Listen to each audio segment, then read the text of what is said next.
Lección número 4. Escape de las costumbres del mundo. Para el 27 de enero del 2018. Versículo de memoria. No aprovecharán las riquezas en el día de la ira, mas la justicia librará de muerte. El que confíe en sus riquezas caerá, mas los justos reverdecerán como ramas. Proverbios 11, 4 y 28. Aunque Satanás fracasó con Jesús, ha tenido éxito con todos los demás. Y seguirá teniendo éxito a menos que peleemos con la armadura y el poder de Dios, el único que nos ofrece la libertad de los señuelos del mundo. Jesús declaró: si el Hijo os libertare, seréis verdaderamente libres. Y conoceréis la verdad, y la verdad os hará libres. San Juan capítulo 8, versículo 32. De esta manera, es como nosotros solo podemos ser libertados por medio de Jesucristo. Nuestra única esperanza para escapar del encanto del mundo es una relación vital y exitosa con Jesús. Esta semana estudiaremos los elementos de esa relación y lo determinante que es para nuestro propio éxito espiritual reconocer el poder detrás de la máscara del mundo y ver la importancia de Cristo como la verdadera razón de vivir. Domingo 21 de enero. Una relación con Cristo. ¿De qué manera el cristiano se puede relacionar con Jesús? De hecho, la relación con nuestro Señor Jesucristo de ninguna manera puede ser una relación imaginaria. No es una relación mental, sino que es una relación real. Las imaginaciones y las fantasías no tienen nada que ver en la relación con Jesucristo. El apóstol Pablo nos dice claramente en el libro de Hebreos, en el capítulo 12 y en el versículo 2, de qué manera nosotros debemos aproximarnos a Cristo. Puestos los ojos en Jesús, el autor y consumador de la fe, el cual por el gozo puesto delante de él sufrió la cruz menospreciando el oprobio, y se sentó a la diestra del trono de Dios. El apóstol nos dice: puestos los ojos en Jesús, autor y consumador de la fe. Y es que cuando nosotros ponemos los ojos en Cristo, que es el autor de nuestra fe y el consumador de nuestra fe. Autor de nuestra fe porque Él es el que origina nuestra fe, es el que nos da la fe, es el que produce la fe. Y el consumador de la fe, que significa que más allá de lo que Él nos dé como fe, no podemos nosotros querer buscar. La consumación de nuestra fe, la totalidad de nuestra fe está en Jesucristo. El que se haga posible nuestra fe está en Jesucristo. Todo está en Él. Ahora, ¿cómo ponemos los ojos en Jesús, el autor y consumador de nuestra fe? A través del estudio de la palabra del Señor. Por eso en Romanos 10:17 se nos dice: la fe es por el oír y el oír por la palabra de Dios. De esa manera es como nosotros nos relacionamos con Jesucristo. De esa manera es como nosotros podemos conversar con Él. Relacionarse con Cristo significa conocerle a Él. Pero jamás lo vamos a conocer en nuestro interior. Tampoco lo vamos a conocer porque el pastor nos hable de Él. El predicador solamente puede guiarnos hacia la palabra del Señor, señalándonos a Cristo como el Salvador. Juan el Bautista, cuando vino predicando su evangelio, declaró: yo no soy el Cristo. Y señalando a Jesús dijo: he aquí el Cordero de Dios que quita el pecado del mundo. San Juan capítulo 1, versículo 36. De ahí que entonces, los predicadores jamás pueden hacer el papel de enseñarnos cómo tener una relación con Cristo. Todo lo que pueden hacer es señalarnos a Cristo para que nos acerquemos a Él, a fin de que podamos relacionarnos con Él. Y Jesucristo declara en el libro de San Juan, en el capítulo 15 y en el versículo 14, de qué manera nosotros podemos llegar a ser sus amigos, es decir, llevar una relación viva con Él. Dice así la Escritura: vosotros sois mis amigos si hacéis lo que yo os mando. Así, de esa manera, cuando nosotros venimos hacia Jesucristo, Él nos dará instrucciones, enseñanzas, y si hacemos todo lo que Él nos dice, estaremos demostrando que somos sus amigos. Mantenemos así una relación viva con Él. De manera que entonces la Biblia será el medio para relacionarnos con Cristo, para conocerle a Él. San Juan capítulo 17 versículo 3 dice: en esto consiste la vida eterna, en que te conozcan a ti, el único Dios verdadero, y a Jesucristo a quien tú has enviado. Solo se puede conocer acerca de Jesucristo a través de su palabra, para relacionarnos con Él. Nadie puede relacionarse con Cristo si no lo conoce primero a través de las Escrituras. Dentro de esta relación que Jesucristo nos pide, nos dice: poned la mira en las cosas de arriba, no en las de la tierra. Colosenses capítulo 3 versículo 2. ¿De qué manera podemos llegar a hacer esto?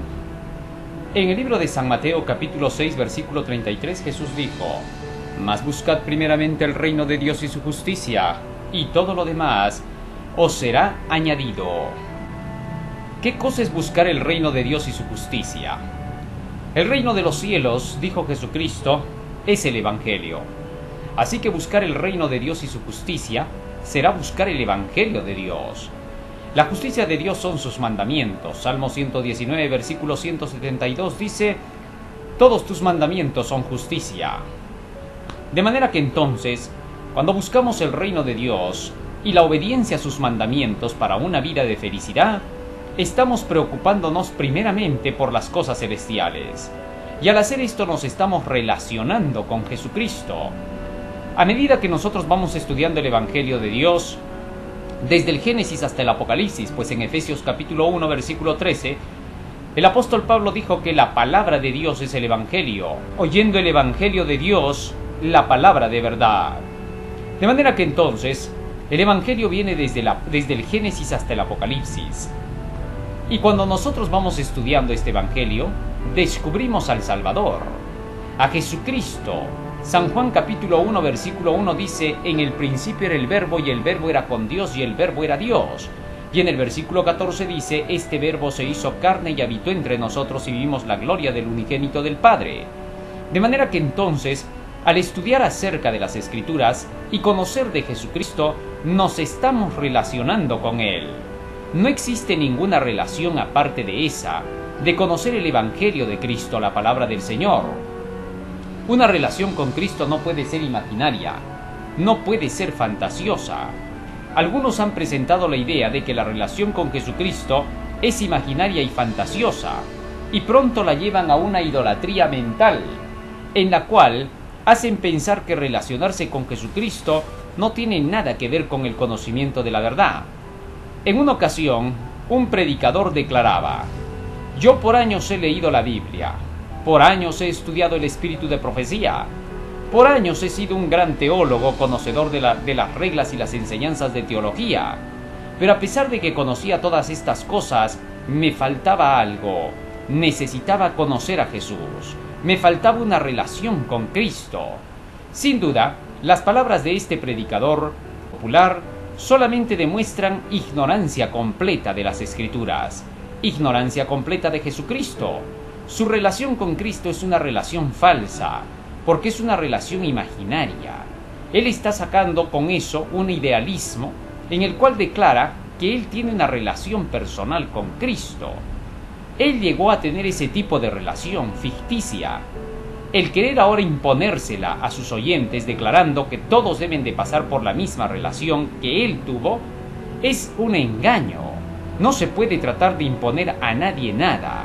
¿Qué cosa es imponer?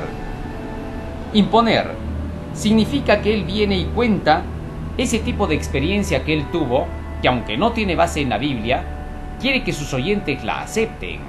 Él puede decir incluso: yo no les estoy imponiendo, yo no les exijo a que lo hagan, pero el solo hecho de ya no enseñar las Escrituras y de sacar sus propias invenciones imaginarias es imponérselo a sus oyentes, porque a todos ellos con esas palabras les está diciendo: en vano estudian la Biblia, en vano están estudiando el espíritu de profecía, en vano buscan el conocimiento de Dios a través de las investigaciones, puesto que con solo eso están perdiendo el tiempo.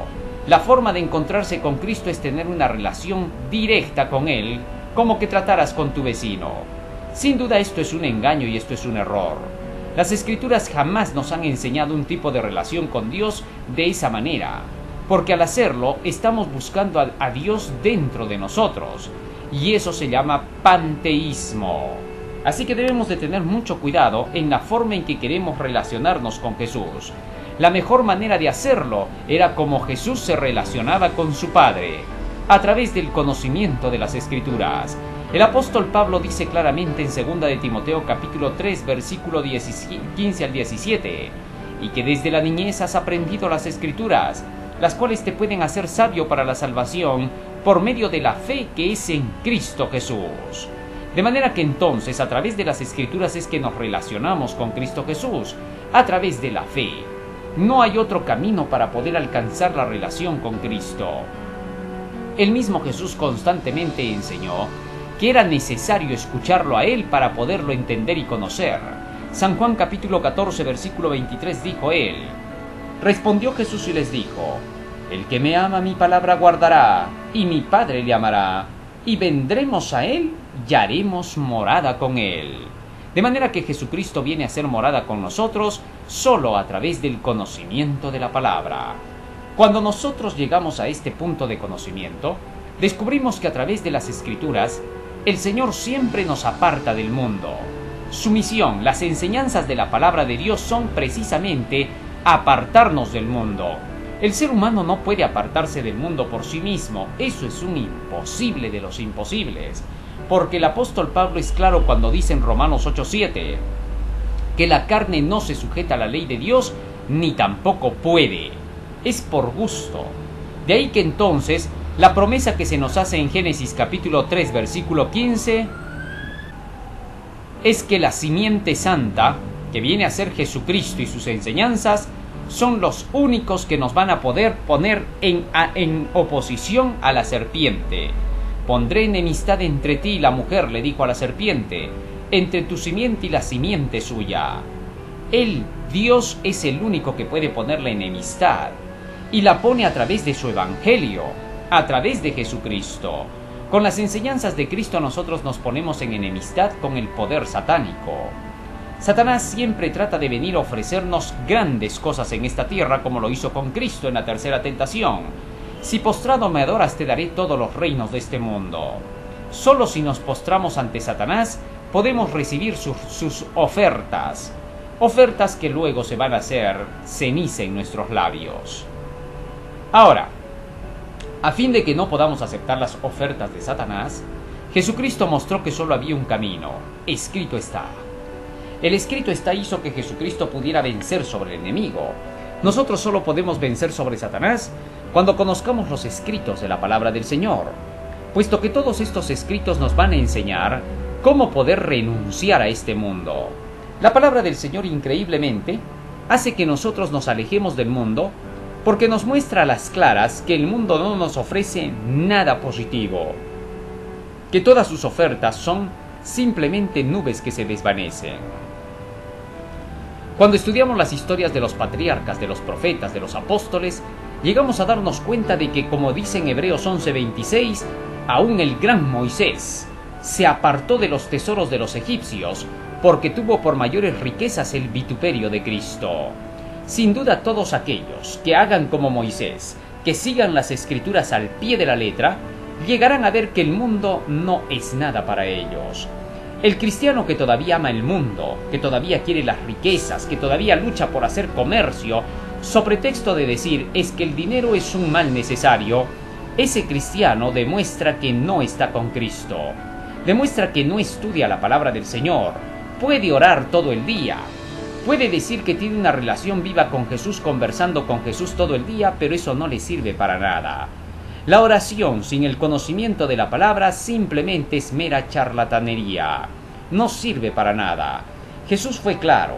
El sabio Salomón escribió también en el libro de Proverbios capítulo 28 versículo 9: el que aparta su oído para no oír la ley, hasta su misma oración es una abominación. ¿Por qué? Porque nosotros primero tenemos que oír la ley del Señor. La ley de Dios está en toda su palabra, la Biblia. La ley son los 10 mandamientos, pero la Biblia es la explicación de estos 10 mandamientos, como ya lo hemos visto cuando hemos estudiado en el trimestre de Gálatas y Romanos. De tal manera que entonces la oración debe de estar acompañada de la enseñanza de la ley de Dios. De lo contrario, nuestras oraciones no servirán para nada, por más fervorosas que sean. Una oración fervorosa no sirve para nada si no está basada en la palabra de Dios. Sin la palabra de Dios, nada vale. Muy bien. Ahora, teniendo en cuenta esto, nos vamos al día lunes 22 de enero, en la palabra. Sin duda que la palabra de Dios es la clave fundamental de todas las cosas. La Biblia es la guía perfecta y segura. Salmo 119, 105 dice: lámpara es a mis pies tu palabra y luz a mi camino. En el libro de San Juan capítulo 5 y en el versículo 39 Jesucristo dijo: escudriñad las Escrituras, porque en ellas tenéis la vida eterna. Ellas son las que dan testimonio de mí. Sin duda la palabra de Jesucristo da testimonio de Él, puesto que la Biblia nos cuenta acerca del Jesucristo preexistente como el Verbo que estuvo en la creación junto con el Padre. Nos habla del Cristo que se haría humano. Isaías capítulo 9 versículo 6. Un hijo nos es dado, el que será llamado Padre Eterno, Príncipe de Paz. Allí se manifiesta claramente la unión divino y humana de Jesucristo. En el Antiguo Testamento claramente se presenta que Jesucristo se haría carne, la naturaleza divina y humana se juntarían. Y luego, la Biblia nos cuenta acerca de cómo ese Jesucristo vendría para poder redimir a la raza humana. En el libro de Isaías capítulo 53 se nos cuenta exactamente las labores que haría Jesucristo para rescatar al hombre. Así la palabra del Señor es la palabra de Jesucristo. El apóstol Pablo dice en Romanos capítulo 16 versículo 25 que Jesucristo es preexistente y que ya se habló de Él a través de este misterio del Evangelio. Nos dice así el apóstol: y al que puede confirmaros según mi Evangelio, y la predicación de Jesucristo según la revelación del misterio que se ha mantenido encubierto desde tiempos eternos. Así que el Evangelio, la palabra del Señor, nos habla de Jesucristo, y al contarnos de Jesucristo nos muestra acerca de las cosas que este mundo nos ofrece contrarias a las que Cristo nos ofrece. A través de las grandes profecías escritas por los grandes profetas de Dios, se nos revela la historia real de este mundo y se nos dice que en este mundo llegaría a existir la avaricia, el amor por el dinero, el amor por las locuras de este mundo. Satanás inventaría millones de trampas para hacer caer a los hijos de Dios, y la Biblia es la única que puede desenmascarar esto. Nos presenta en el capítulo 2 de Daniel cómo es que a través del tiempo los reinos de este mundo iban a buscar el dominio de este, y que hacia el final del tiempo el mundo entero sería engañado y, si es posible, el pueblo de Dios, con la frase la paz mundial. El mundo entero haría alianzas entre naciones para poder declarar que vendría un tiempo de paz en el cual todas las naciones se unirían para poder hacerse ricas y millonarias, que habría trabajo para todos, estudio para todos y progreso para todos. Sin duda todo esto parece ahora actuar. Sin embargo, la Biblia nos dice que todo eso son tentaciones disfrazadas. Nos prueba también la Biblia en el libro de Daniel capítulo 7 y 8 que aparecería en el último tiempo el anticristo, que es el Papa, que vendría trayendo un mensaje supuestamente de paz mundial para unir a todas las naciones y a todas las religiones, a fin de que pudiéramos nosotros disfrutar de la paz, de las riquezas y de la grandeza, y de que ya no existiría más la pobreza, mintiendo así por completo, porque Jesucristo dijo: a los pobres siempre los tendréis, ya que los pobres son lo dulce de esta tierra, porque gracias a los pobres los ricos, los que tienen dinero, saben que tienen que emplear el dinero en algo positivo, ayudando a los pobres y llevándoles conocimiento y sabiduría del Evangelio de Dios, para que los pobres también puedan tener dignidad y puedan creer en Jesucristo y en un mundo mejor que está por comenzar.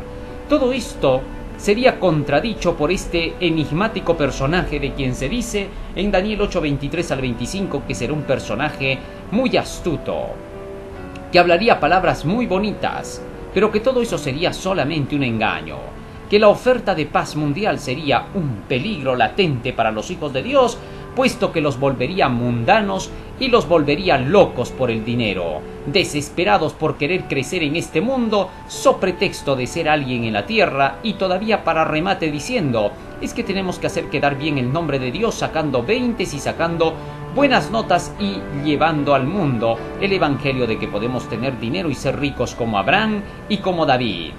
Increíblemente utilizarían hasta la palabra del Señor, puesto que dice del poder de la bestia, que hará descender fuego del cielo delante de los hombres.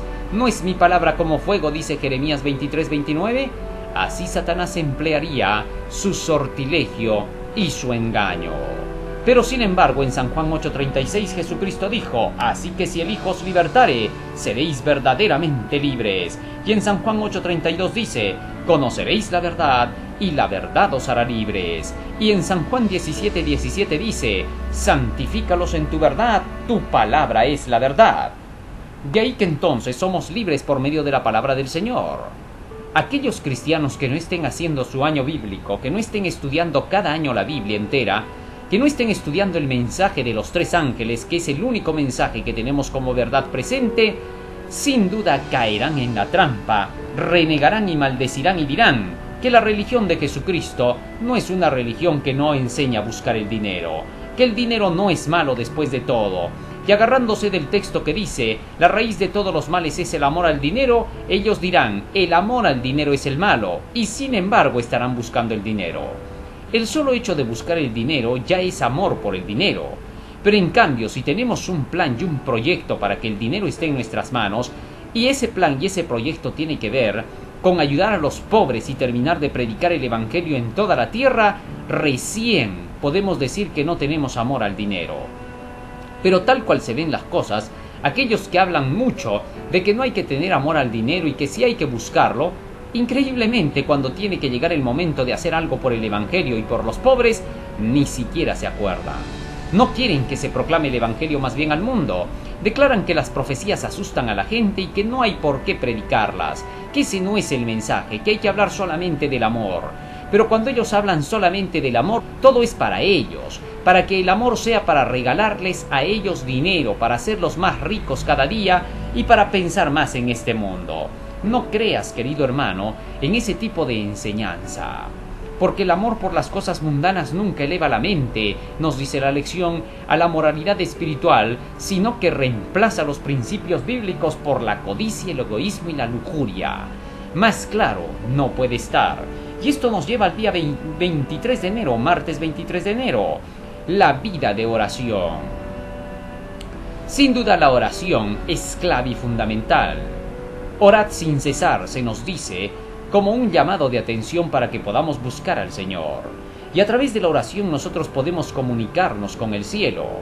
La oración es el aliento del alma, no debemos olvidarlo. Jesucristo enseñó que debíamos de estar en oración constante, que no debíamos dejar de orar. Pedid y se os dará, nos dice en el libro de San Mateo capítulo 7 y en el versículo 7. De tal manera que entonces Jesucristo nos invitó a pedir, pedir, pedir y pedir, que no nos cansemos de pedir. La palabra oración tiene que ver con el término petición. Petición significa pedir. Así que nuestras oraciones son más pedir que cualquier otra cosa. Cuando nosotros agradecemos a Dios dentro de la oración, le agradecemos por todos los pedidos que le hemos hecho, porque el Señor siempre nos va a dar todo lo que le pidamos. Pedid y se os dará. No nos va a dar exactamente como queramos, nos va a dar como Él sabe que es mejor para nosotros. Por eso muchos cristianos a veces se enfadan y piensan de que Dios no les está escuchando. Sí los está oyendo, pero nunca nos va a responder a los pedidos que nosotros queramos y a veces están mal hechos. Por eso en el libro de Romanos, en el capítulo 8, nos dice el apóstol Pablo claramente que el Espíritu Santo va a interceder por nosotros en nuestras oraciones para que sean las correctas. Dice Romanos capítulo 8, versículo 26, y de igual manera el Espíritu nos ayuda en nuestra debilidad, pues ¿qué hemos de pedir como conviene? No lo sabemos, pero el Espíritu Santo intercede por nosotros con gemidos indecibles. ¿Cómo así? El Espíritu Santo nos declara a nosotros qué cosa podemos pedir a Dios. Pero cuando pedimos algo que de repente no está de acuerdo con la voluntad de Dios, de acuerdo con las Escrituras, pues en el libro de Primera de Juan 5:14 dice que cuando pidamos debemos de pedir de acuerdo con su voluntad de Dios. La voluntad de Dios está expresada en su palabra. Todo lo que enseña la Biblia está de acuerdo con la voluntad de Dios porque esa es su voluntad. Así que cuando pedimos algo debemos hacerlo primero conociendo las Escrituras. Nunca debemos hacer una oración sin conocer qué cosa nos dicen las Escrituras que podemos pedir de Dios. Por eso dice claramente en Proverbios 28:9, el que aparta su oído para oír la ley, hasta su oración es una abominación. De manera que entonces nuestras oraciones deben de estar en relación completa con lo que dicen las Escrituras. Y si hay oraciones que hemos hecho no de acuerdo con las Escrituras, pero decimos yo soy sincero cuando pedí porque no lo sabía, entonces Dios ha contestado esa oración dándonos precisamente lo que necesitamos y no lo que nosotros pudiéramos haber pedido y que nos iba a dañar. Dios nunca deja de contestar las oraciones. Dios nunca dice no. Siempre el Señor dice sí. Frente a oraciones que puedan ser con todo fervor y que deseemos que de verdad se cumplan. Pero cuando no recibimos exactamente lo que pedimos, es porque hemos pedido mal. Pedís y no recibís porque pedís mal, dice el apóstol Santiago. Entonces el Espíritu, ¿qué hace? Intercede inmediatamente por nosotros y hace que Dios nos dé no necesariamente el mal que pedimos, sino aquello que necesitábamos. Y respondió nuestra oración, y nosotros a veces pensamos que no la ha respondido porque no vamos a las Escrituras. Y cuando vamos a las Escrituras, pronto descubrimos que Dios sí nos había contestado y que nos había dado precisamente lo que necesitábamos y no lo que parecía que en realidad queríamos. Así es como la vida de oración es necesaria para el pueblo del Señor. Cuando estamos en esta vida de oración, buscando las Escrituras, porque la oración y la fe tienen que estar unidas. Nunca la oración puede estar sola, eso es un imposible. Muchos cristianos oran pero no tienen fe. ¿Cómo se puede tener fe? Bueno, la forma de tener fe en el momento de la oración, como su nombre lo dice, la fe es por el oír y el oír por la palabra de Dios, Romanos 10:17. De manera que antes de que ores, primero tienes que buscar la fe. La fe viene a través del conocimiento y el estudio de la palabra. Cuando tú estudias la palabra del Señor, ya sabes lo que puedes pedir. Ves cómo pidió Abraham, cómo pidió Isaac, cómo pidió Jacob, cómo pidió David.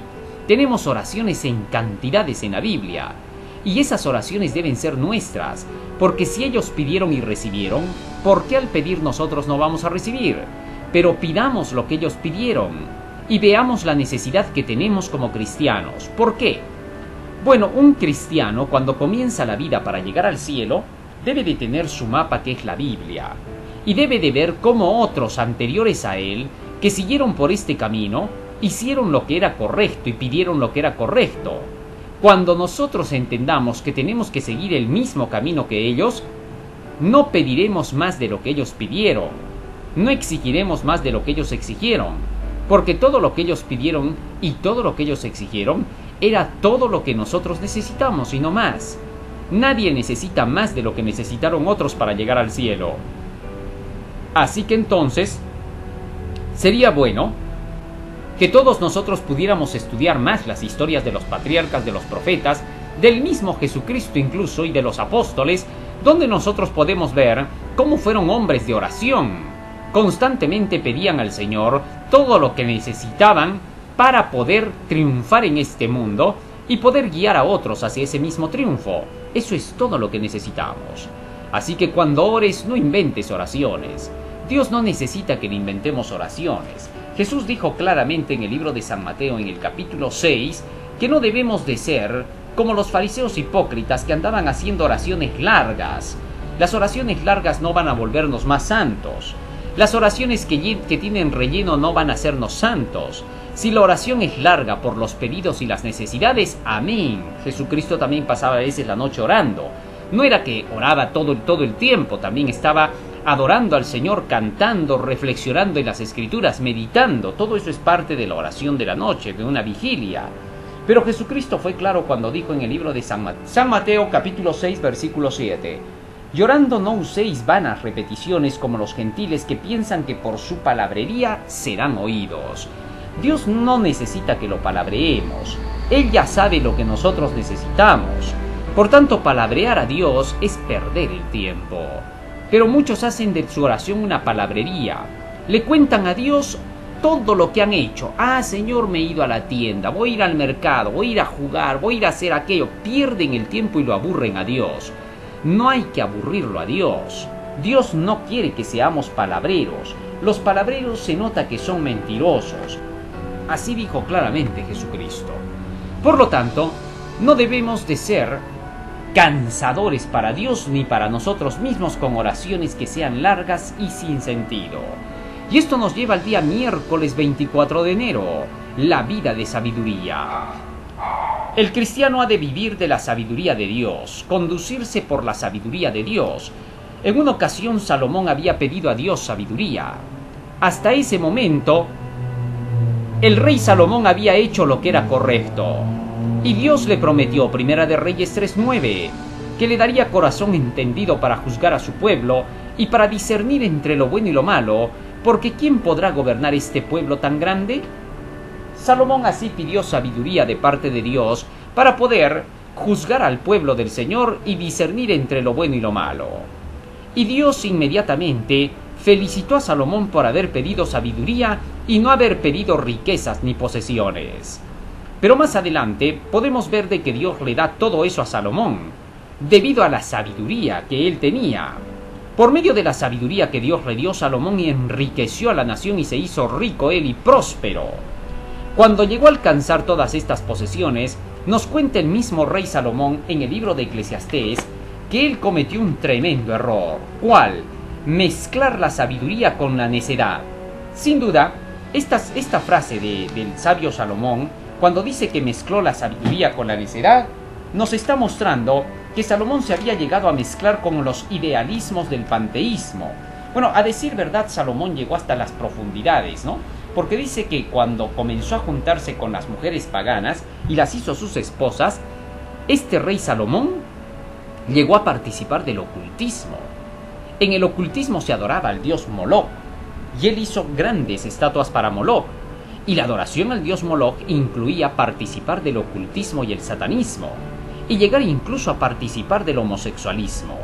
Así es como este gran rey sabio llegó a descender hasta las profundidades. Y durante ese tiempo, él fue claro cuando dice que mezcló la sabiduría con la necedad. Eclesiastés capítulo 2 dice: dije yo en mi corazón, ven ahora y probaré con alegría y gozarás los bienes. Mas he aquí, esto también era vanidad. A la risa dije, enloqueces, y al placer, ¿de qué sirve esto? Propuse en mi corazón agasajar mi carne con vino, y que anduviese mi corazón en sabiduría con retención de la necedad. Aquí, el sabio Salomón dice que mezcló lo positivo con lo negativo. Sin duda, en las creencias de los ocultistas se mezcla lo positivo con lo negativo. Ellos lo conocen a esto con el nombre de Yin-Yang. Sin duda, Salomón hizo eso.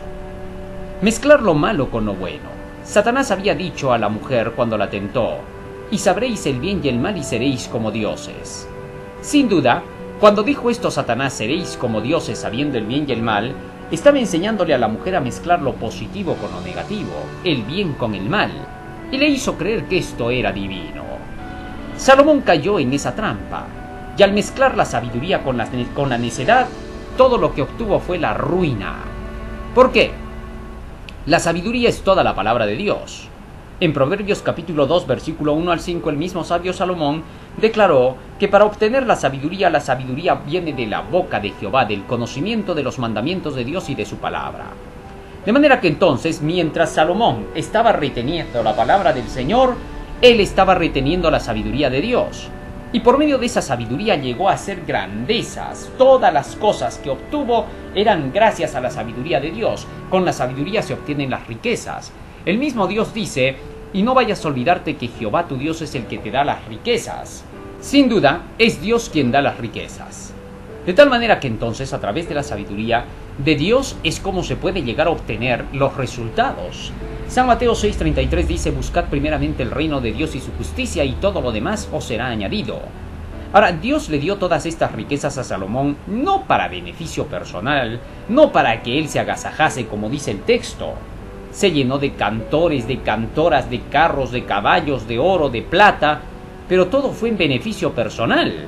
Olvidó que todo esto era para llevar adelante el misterio de Dios, la predicación del Evangelio al mundo entero. Si Salomón hubiera utilizado todas sus riquezas para la evangelización del mundo, sin duda en su tiempo, Israel se hubiera convertido en una potencia imposible de vencer. El Evangelio de Dios hubiera llegado al mundo entero. Cristo hubiera venido para rescatar al mundo y ya se hubiera vivido en el nuevo paraíso. Dios quería esto para Israel, que fuese especial tesoro, nación santa ante todas las demás naciones, pero lo perdió todo, debido al mal comportamiento de sus reyes y de los que lo dirigieron. Sin duda la caída del pueblo de Israel se debió a sus dirigentes, debido a que estos se apartaron de la ley de Jehová. En el libro de Oseas, capítulo 4, versículo 6 dice que la falta de conocimiento de Dios los apartó de Dios y los trajo abajo. Pero bien, teniendo eso en cuenta, resulta que la sabiduría, cuando está llevada de acuerdo con la palabra del Señor sin salir a derecha ni a izquierda, hace del hombre un gran hombre y hace que pueda obtener las grandezas en bien de las causas correctas. Salomón desgraciadamente se apartó del Señor y de esa manera hizo que pronto se viniese abajo toda la economía israelita. En el libro de Proverbios 8:11 él había escrito: porque mejor es la sabiduría que las piedras preciosas, y todo cuanto se puede desear no es de compararse con ella. Sin duda la sabiduría es la palabra del Señor. Todo cristiano tiene el privilegio, no solo la obligación y el deber, sino el privilegio de poder encontrar la sabiduría en el conocimiento de la palabra y hacer que el mundo se dé cuenta de que el conocimiento de la palabra del Señor puede llevarnos a alturas insuperables. Nos dice el rey David en el Salmo 119, versículo 97 hasta el 100: oh, cuánto amo yo tu ley, todo el día es ella mi meditación. Me has hecho más sabio que mis enemigos con tus mandamientos, porque siempre están conmigo. Más que todos mis enseñadores he entendido, porque tus testimonios son mi meditación. Más que los viejos he entendido, porque he guardado tus mandamientos. Sin duda la sabiduría está en los mandamientos de Dios, en la palabra de Dios. Haz por eso el año bíblico, hermano mío. Estudia el mensaje de los tres ángeles, que es la fuente poderosa de toda la sabiduría para este tiempo. Todo el conocimiento, toda la sabiduría, todo el potencial divino se encuentra en Apocalipsis capítulo 14, versículos 6 al 12, que es el mensaje para este tiempo. Los adventistas del séptimo día son un pueblo privilegiado, son un pueblo salomónico, un pueblo en el cual está toda la sabiduría y el poder para combatir al mundo entero. Es más, se dice que el último evangelio que se va a predicar al mundo es el mensaje del tercer ángel. Ese mensaje se convertirá en un monte que llenará toda la tierra. Al principio parece pequeñito. En el libro de Ezequiel se muestra cómo la palabra del Señor al principio sale como 2 hilos de agua desde el trono de Dios y se va extendiendo hasta convertirse en grandes ríos que llegan hasta el mar. Así es la palabra del Señor. El mensaje del tercer ángel se extenderá por toda la tierra gracias a la sabiduría de Dios. Y esto nos lleva al día jueves 25 de enero, el Espíritu Santo. Jesucristo prometió el Espíritu Santo como una prenda de garantía. El Espíritu Santo nos guiaría hacia el triunfo. Nos dice en el libro de San Juan capítulo 16 versículo 13 y San Juan 14, 16: pero cuando venga el Espíritu de verdad, Él os guiará a toda la verdad, porque no hablará por su propia cuenta, sino que hablará todo lo que oyere, y os hará saber las cosas que habrán de venir. El Espíritu Santo es el Espíritu de la verdad. La verdad es la palabra de Dios, y cuando dice los guiará a toda verdad, el verdadero Espíritu Santo, cuando esté en una persona, lo guía a la Biblia, a la verdad. La verdad es Cristo. Cristo está en la Biblia. Cristo no está en ningún otro lugar. Cristo no está en los sentimientos ni en las emociones. No está en las fantasías ni en las imaginaciones. Cristo está en la palabra. Él es la palabra viviente. De Él se dice: Él es el verbo, la palabra, que se hizo carne y habitó entre nosotros. De tal manera que entonces el Espíritu Santo nos va a guiar a la Biblia. Cualquier persona o predicador que diga: ten el Espíritu Santo, no necesitas tanto conocimiento de la Biblia, miente, porque el Espíritu siempre guía a la verdad, ya que no habla por su propia cuenta, sino que hablará todo lo que oyere, es decir, todo lo que dice la Biblia. El Espíritu no va a hablar más de eso. Y os hará saber las cosas que habrán de venir. ¿Cómo? A través de las profecías. Jamás el Espíritu Santo se va a comunicar sin las profecías, porque si llega a decir algo contrario a lo que dice la profecía, dice el texto de Isaías 8:20, a la ley y al testimonio, si no dicen conforme a esto es porque no les ha amanecido. Así que si algún día se te presenta el Espíritu Santo en persona y te dice, cosas distintas a la Biblia, no le creas. No es el Espíritu Santo verdadero, es el falso Espíritu Santo, vale decir, Satanás.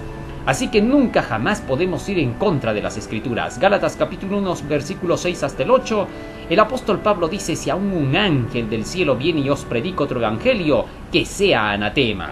Y los ángeles trabajan con el Espíritu Santo. Así que entonces tenemos que tener cuidado. Primera de Corintios 2:5 dice que vuestra fe, vuestra creencia no esté fundada en la sabiduría de los hombres, sino en el poder de Dios. Así que nuestra creencia está basada en lo que dice la Biblia, en lo que dice el Espíritu Santo. Jesucristo fue claro en San Juan capítulo 6 versículo 63. El Espíritu es el que da vida, la carne para nada aprovecha. Las palabras que yo os he hablado son espíritu y son vida. Jesucristo enseñó claramente que su palabra es espíritu y es vida. Por lo tanto, a través de la palabra del Señor nosotros recibimos el Espíritu Santo. El Espíritu Santo no va a venir de otra manera. Cientos de religiones hablan de que reciben el Espíritu Santo cuando sienten un calor. Otros dicen que cuando sienten risa. Otros dicen que cuando sienten que por dentro ya hay algo que los guía. Otros dicen que el Espíritu Santo los guía mentalmente para poder hacer el bien, que les trae a la memoria quién es Jesucristo, lo imaginan y así se portan bien. Todo esto es satanismo. No debemos dejarnos engañar. La Biblia es clara. Las palabras que yo os he hablado son espíritu y son vida. Y tenemos el espíritu cuando estudiamos las profecías de Daniel y el Apocalipsis, porque el apóstol Pablo dice: no apaguéis el espíritu, no menospreciéis las profecías. Primera de Tesalonicenses capítulo 5 versículo 19 al 21.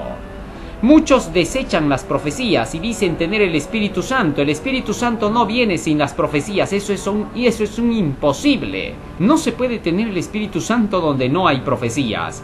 Hay iglesias donde los pastores enseñan que estudiar las profecías de Daniel y el Apocalipsis no santifican, que solo asustan a la gente, que una relación con Jesús es más importante que conocer las profecías, que el conocer las profecías no nos va a ayudar en nada. Eso es satanismo. Satanás está detrás de todas esas enseñanzas. Apártate de cualquier pastor que te diga que no van a estudiar Daniel y el Apocalipsis y que no tiene nada que ver con la salvación. Son las profecías las que nos van a salvar. Jesucristo las puso como salvación. Pablo dice que desde la niñez has aprendido las Escrituras, las cuales te pueden hacer sabio para la salvación. Así que cuando un pastor declara que las profecías no te van a salvar, te está mintiendo, te está engañando. Todo eso es para nuestra salvación. La palabra es la que nos salva. Otra cosa no nos salva. Jesús es la palabra. Jesús dio su vida en la cruz del Calvario para nuestra salvación. Por lo tanto, la palabra es la que nos salva. El apóstol Pablo dice en 1 de Corintios 15:2 que él predicaba palabras por las cuales serían salvos los que la oyeran. Así que entonces, no nos dejemos engañar. El espíritu de profecía nos dice en el libro del deseado de todas las gentes, páginas 624-625, citado en la lección: por medio de falsas teorías y tradiciones es como Satanás obtiene su poder sobre la mente, induciendo a los hombres a adoptar normas falsas. Deforma el carácter. El Espíritu Santo habla a la mente y graba la verdad en el corazón a través de las Escrituras. Así expone el error y lo expulsa del alma. Es por medio del Espíritu de verdad, obrando a través de la palabra de Dios, como Cristo subyuga a sí mismo a su pueblo escogido. Y esto nos lleva al día viernes para estudiar y meditar. Un mayordomo actúa según los principios gemelos del deber y del amor. Recuerden que el deber, dice el espíritu de profecía, tiene un hermano gemelo, que es el amor. Cuando estos se unen, pueden lograr casi cualquier cosa, pero si están separados, ninguno es capaz de hacer el bien. Testimonios para la Iglesia, tomo 4, página 66. Sin duda, estos dos hermanos gemelos, que son el amor y el deber, no pueden vivir separados. El deber, ¿qué cosa es? Cuando nosotros vivimos del deber, estamos viviendo de las acciones, de las buenas obras. Y cuando hablamos del amor, estamos hablando del cumplimiento de la ley de Dios, Romanos 13:10. De manera que entonces el amor y el deber no pueden ser separados. Cuando hablamos acerca de las leyes de Dios, estamos hablando de deberes. Pero cuando hablamos solo de deberes sin amor, eso es peligroso. Por eso es que nos dice así la lección. Preguntas para dialogar. Sigue analizando esta idea del amor y del deber. ¿Qué quiere decir Elena de White cuando después de llamarlos gemelos dice que uno sin el otro ninguno es capaz de hacer el bien? ¿Cómo es el amor sin el deber y cómo es el deber sin amor? ¿Por qué deben estar juntos?